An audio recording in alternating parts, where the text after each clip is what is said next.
So now that we've gone ahead and I've explained to you a little bit about what we do and how we do, I want to go ahead and dive into the credit report. And what I want to go ahead and do is I want to start from the top and I'm going to go all the way to the bottom. And we're going to go ahead and dissect the report, explaining to you a little bit of the negative information, the positive information, and what exactly we do. So that this way you can have a better perspective now that I've actually explained to you our three-phase process and actually how credit works. So one of the first things that we do when we first get started, we do what's called the synthetic ID. What the synthetic ID is going to go ahead and do is going to help us to rectify all personal information, such as any kind of aliases. Right here, you actually have a variation of the way that your name is actually put on your credit report. And the reason that happens like that is because you usually go to different places when you go ahead and apply for credit. So you could have gone to one bank and they captured the correct information, and then you could have gone to a different bank and that person actually captured your middle initial. You could have gone to a different creditor, and that creditor actually didn't put your complete name and they actually misspelled it. So the reason why there's different variations is because depending on where you've gone, whoever's entered the information into the system might not have entered it correctly. And that also happens with addresses. You might have given for the first time your driver's license with one address, which would have been, you could have gone to a different creditor, and maybe you had moved at the time and then you gave them a different address, and then all the information that right here is on personal in your personal profile is basically based on the information that you've provided to the creditors.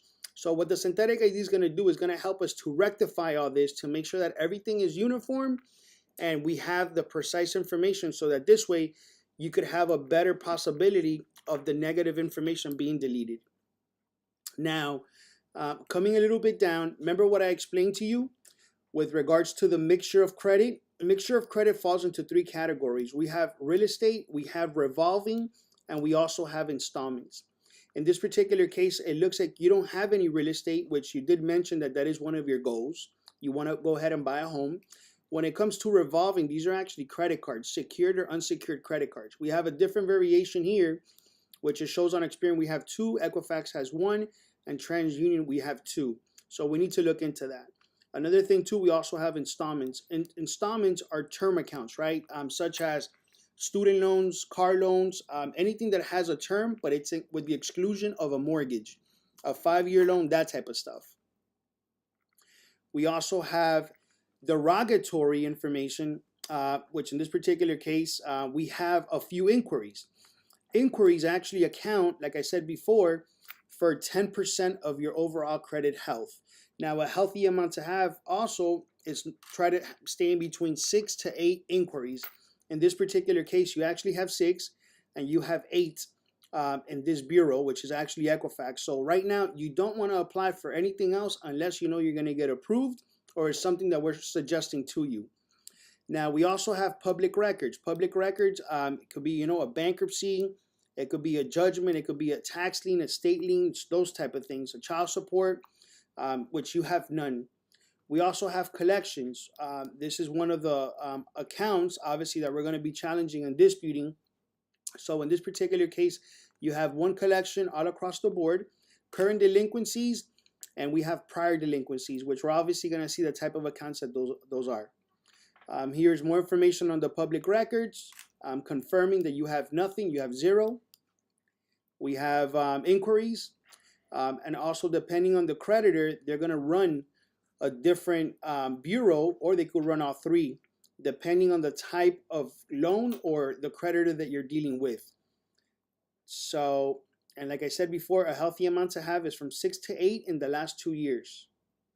So you do have more or less right there. So we're not too worried about that. If you would have had something like 15, 20 inquiries, then it would have been in our best interest to start challenging that and getting some of them deleted. Like I said before, inquiries do fall off after 2 years, and that's the reason why I'm not putting so much emphasis on it. So let's check this out. The first negative item that I'm seeing here is one from GE Capital Retail Bank. It's a collection.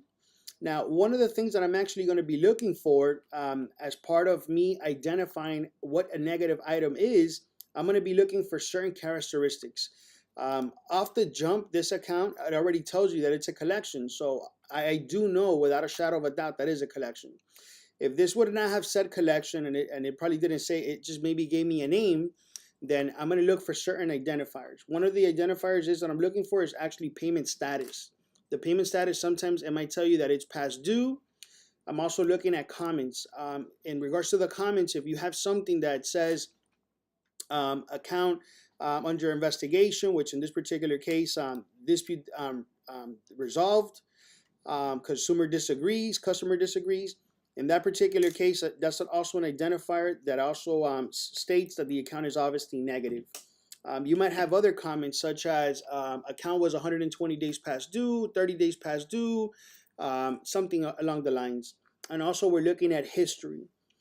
So now if one of these identifiers indicates that it's a negative, then the account is a negative. Because sometimes you might not have all four factors. It might not have anything on past due. It might not have anything in comments. It might not have anything on payment status. But then it does have on payment history, and it says something like as a 30-day late, or it says KD, or it says charged off, or you have some sort of blemish. So as long as one of the four shows a negative remark, the account is completely negative. In this particular case also, the account is not reporting on Equifax or Experian, which in this particular case is a good thing because we could use that as leverage. If an account was reporting on all three, then it has more validity. In this particular case, given the fact that it's only reporting on TransUnion, we could use that to our advantage. Now let's continue here. So that's the first negative item. The second negative item that I see here, it's actually, we have an original creditor, which is actually Capital One, and we actually have the collection agency that bought the account, which is Portfolio Recovery. On this Privacy Guard credit report, is going to give you always the original creditor on TransUnion, but on Equifax and Experian, it will show you the collection account. Now, one thing too to identify and to be very specific, I like to do a zigzag motion here, which would actually help me to make sure that it's the same account all across the board, because sometimes you might have inverted accounts. You might have an account here that might say Portfolio Recovery, but then when you look at the account number might be different. And if the account number is different, then we know that that's not the same account. So sometimes you might have accounts that have similarities, but it's important that you look at all identifying factors before you say that this is the same account on all three bureaus. So we're going to go through here. Obviously, it doesn't give me anything, but we know that Capital, this also has Capital here. And then looking at the numbers, 486236, 486236. So we're also looking at the date opened. Date opened December 1st, and December 21st. Because again, this is going to give you a more accurate time frame, because like I said before too, it gives you the original creditor. Balances, it looks like the same balance. So within all, this looks like it's the same account reporting on all three agencies. To identify if it's a negative account or not, we obviously know that because it already says collection. And through the Experience Eye, Portfolio Recovery is a collection agency, so we know that that is a negative item.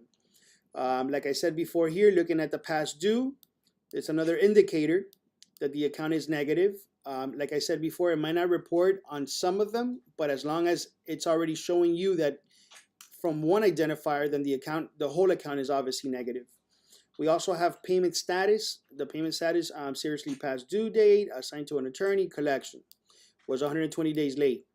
Comments, it's a collection. And the status, you see in this particular case, there is no history that reflects negative. But we've already identified as a negative item because we have certain identifiers up here, and obviously up here. So the whole account is negative. That's a second negative item. Now, one thing that we are looking for that actually dictates the probability of success, and this is really, really important, is looking at the dates as to the first date of delinquency or when the account actually came onto the report. Now, in this particular case, looking at this one right here, this is actually a collection from 2013. So in a collection more than 60 days from today's date, the success rate runs at a 78% chance that we will find a discrepancy. Keep in mind, the Fair Credit Reporting Act states that everything has to be verifiable, accurate, and complete. If it's not, it has to be deleted or corrected. So in this particular case, given the fact that today's date is April 1st, 2019, there has been more than 6 years that has passed since this account came onto the report. So that's a very high probability that we will find a discrepancy, because through time things happen. Systems get integrated, companies merge, information gets lost, companies go out of business. So trying to find a discrepancy, time is the best way to gauge if we're going to find those mistakes. So given the fact that this has been for more than 60 days, obviously 6 years, this is a dinosaur. So that's actually a great thing. This one is actually from 2017. So again, it's already been a little bit over a year and change. Again, it's a collection, so it's been more than 60 days. So again, it falls into the category, and it's a good account to dispute. We also have this account here. Now, again, what am I looking for? I'm looking for negative identifiers. There's nothing that says negative there. It's a revolving account. Looking at the past due, there's nothing. Look at the payment status as paid satisfactory, so that's not a negative comment. And comments, credit line closed, that's not a negative comment. And looking at the history, everything looks okay, or there's missing information. So there's nothing identifying that this item is actually a negative item, so we're not going to count that. The next account here that I have is a Bank of America. Looking for the identifiers. Past due, nothing. Payment status, paying account as agreed, that's a great indicator. Comments, account closed by grantor, and there's no negative history. So that account is obviously not something that we're going to be disputing. I have another one here from Bank of America, same status, payment status, past due, comments, there's nothing negative. The history, there's nothing negative. There's no 30 days late, nothing like that. So we're not going to count that. We have another one here. So again, I'm looking for, is it the same account? All the account history looks pretty much the same. The name looks pretty much the same. It's closed. And then I'm going to look for negative indicators. Past due, look, there's a past due of $797. So that automatically makes it a negative account. There's also other, terms here that are reinforcing the fact that it's a negative, like a charge-off, bad debt, place in collection, charged off. So charged off account closed by grantor. So all of those are negative indicators. Plus, on the history, it's also indicating that there has been a trend of late payments. So the account looks like the last time it reported was in March of 2016. So again, on an account that has been charged off, if it's been more than 6 months since the charged off occurred, then the account runs at that probability of a 78% chance that we will find a discrepancy. So given the fact that it's April 1st of 2019 and this was charged off in March of 2016, there has been more than 6 months, more than 3 years. So this account is a good account to dispute. We have another account here, and this account, it doesn't show anything past due, payment status, everything looks good, comments, everything looks good, and there's no negative history. The account is good. We have another one here from Bank of America, no past due, everything current, history, everything is good.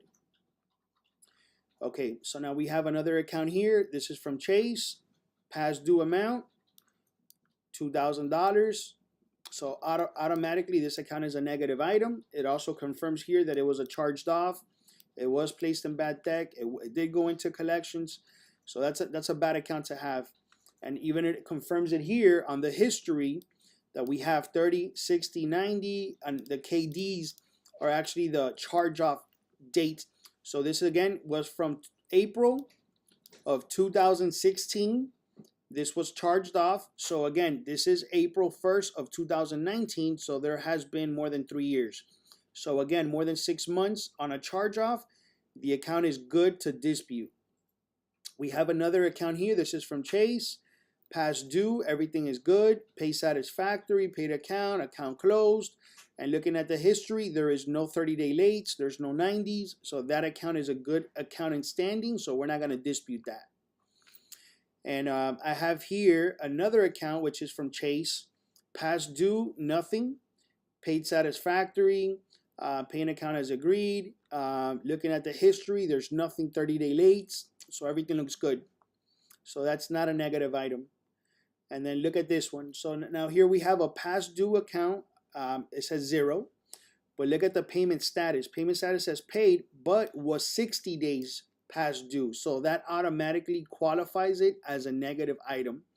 This is why you want to look at all these areas before determining, because some areas, such as this one, it might say that it was never past due or paid account 0. But look, account in dispute reported by subscribers. So this account in particularly, it's a negative. Why? Because it has a 30-day late. And why is it not reporting on TransUnion? We don't know. Nevertheless, the account has been closed. But again, we need to dispute that account. Now, in this particular case, though, we will not be challenging Macy's on Equifax because there is nothing negative that Equifax has. And again, what are we looking for? Negative identifiers. These identifiers are key codes, and they actually run through the overall credit score. So what happens is that what's impacting this client's credit is not the fact that if there was a balance or there is a balance, especially when the account is closed, is the fact that the account has a 30-day late derogatory mark. Once this late derogatory mark appears as paying account as agreed, because that's what we're looking to do, we're looking to correct this late, then the account is no longer a negative item. On the history of the account, we have Experian, everything is good. We have Equifax, everything is good. And TransUnion, obviously not being there, there's no history. So the reason why this account is negative on Experian is just because of this derogatory mark. If we overturn this derogatory mark and it says paying as account as agreed, this account can remain on your credit report, but it will no longer report as a negative item and not having that 35% impact on your credit score. I have another one here, which is NM Mexico Educational. The account is closed, it was open, but nevertheless, what are we looking for? Negative indicators. Payment past due, 0. Account transferred, there's no negative comments. And looking at the history, there's nothing negative, so that account is good. This account is the same status. Past due, 0. Student loan, paying as account is agreed, and there's no negative indicators. Look at this one. So this one is obviously, it's open. There is a balance. It says past due, there's nothing. But on the payment status, it says that it was current, but it was 120 days. So again, this account is a negative item because this is a negative indicator that needs to come off, or needs to be corrected. Looking at the history, there's no history at all that says that the account was ever late. But since it's on one of the 4 categories as to how to identify a negative item, this account is a negative item. And one thing that I'm looking for in order for us to see if we're going to be able to dispute or not, I have to see the length of time that has passed since this actually occurred.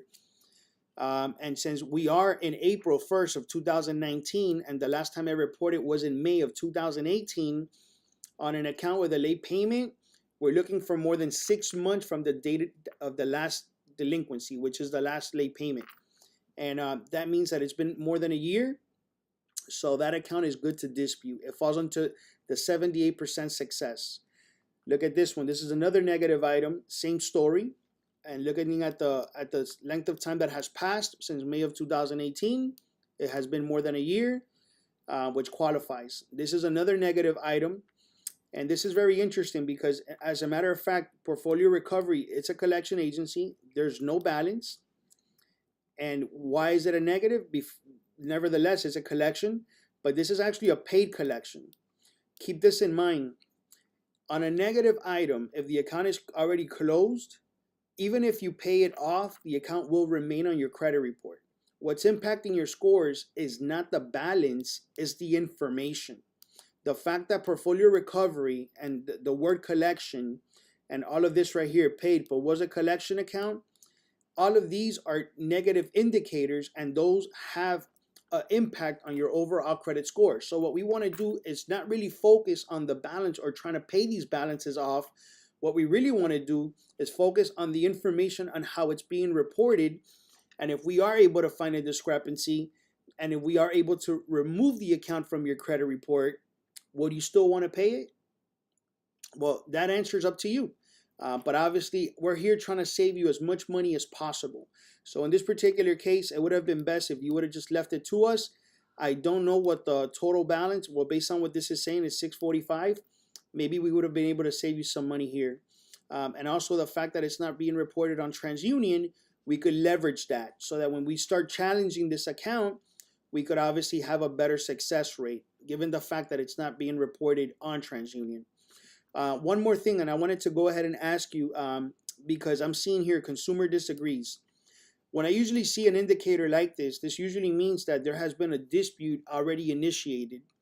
So just to ask you a question, have you worked with another credit repair company, or have you went ahead and did your own disputes?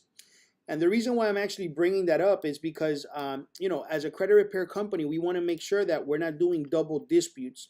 So with that said, if you are working with a credit repair company, you have to stop the service, because we cannot afford to continue to double dispute, because it only prolongs the process and it's a waste of money and time. Or if you're doing it yourself, you have to go ahead and stop disputing if you want us to go ahead and carry on this case. The next account that I have here is one from Synchrony. It's actually an account looking at the negative indicators, which is past due. It says 0. Looking at the payment status, current, payment account as agreed. And looking at the comments, nothing. And looking at the history, again, there's nothing negative. There's no 30 days, no nothing. So that account is in good standing. And as a matter of fact, given the fact that there's a limit of 3,000 and a balance of 0, that's great. Because another thing that we're looking for is making sure that the open and active accounts are below 30% utilization. Remember what I told you, that the second biggest portion that builds credit is based on the limits versus balances on your credit cards.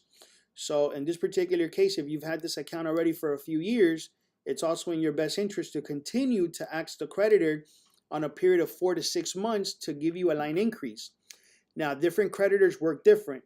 If this creditor needs to look at your credit report or a credit score is necessary, you want to at least be over the 620s on all 3 bureaus before asking for a line increase.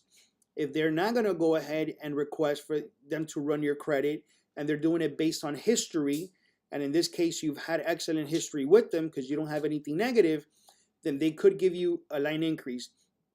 But you have to ask, are you going to run my credit? And if you are, if you're not above the 620s, then you have to wait. If you are above the 620s, then just act for the line increase, which in this particular case, it could give you an additional boost. I have another account here, which is actually from PayPal. The limit is 0. Well, in this particular case, it says 0 here. There's a limit of 1,500. Nevertheless, we're looking for negative identifiers.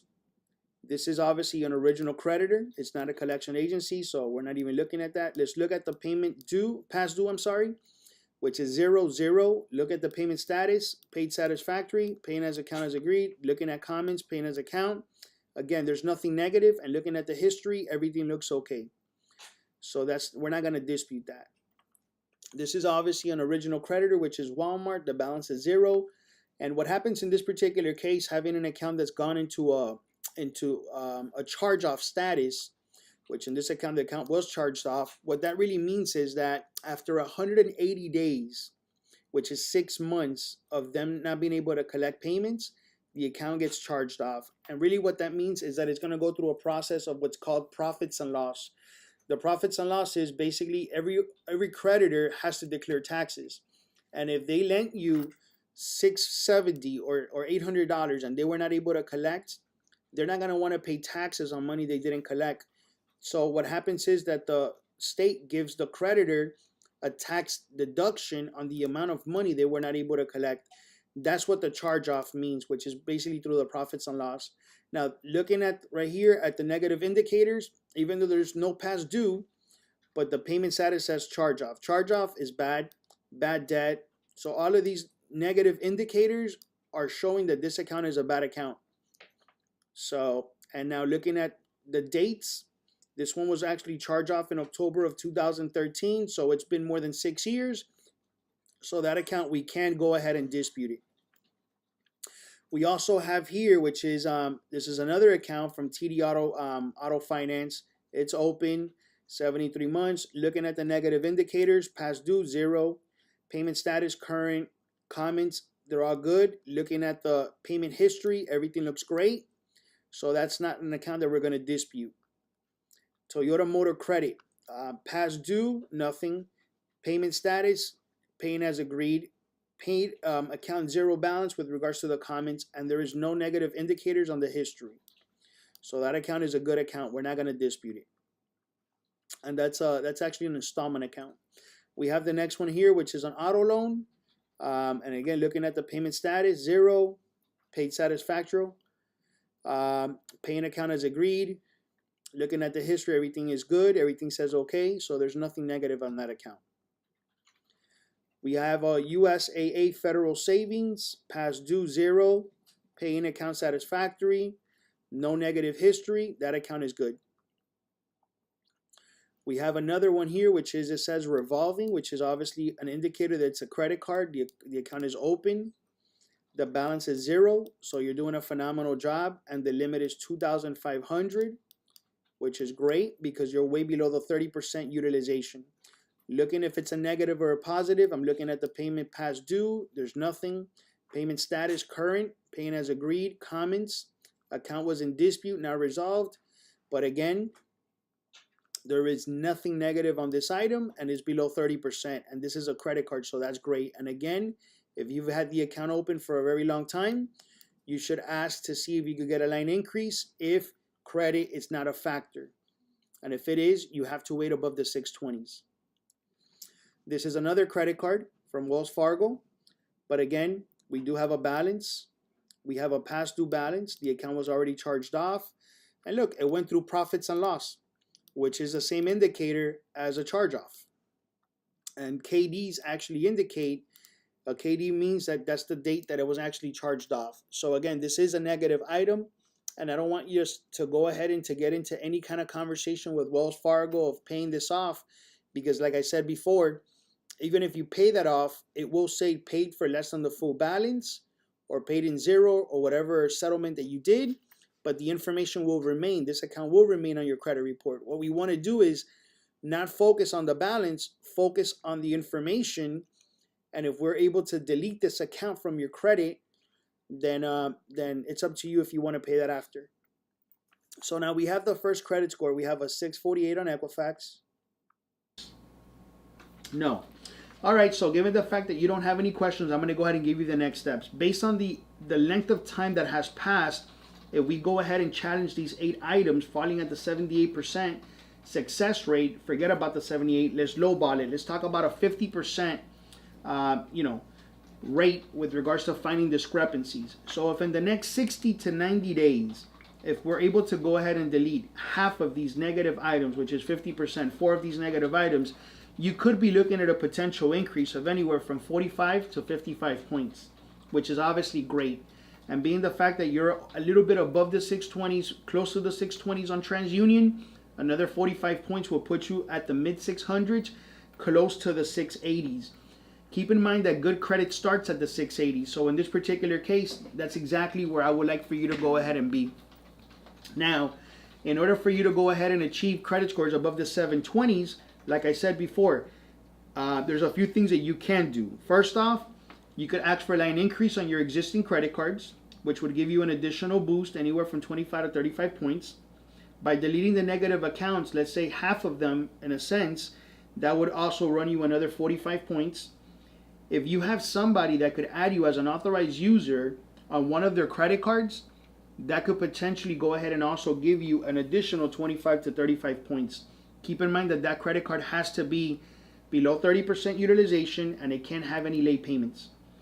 And also, again, if you continue to add more lines, you see the combination of everything together could potentially give you anywhere from about 125 to about 150 points in the next 4 to 6 dispute rounds. I would say that's approximately anywhere from 5 to 6 months, more or less. And that would literally put you above the 720, 740s credit score. So how does that sound? What do you think?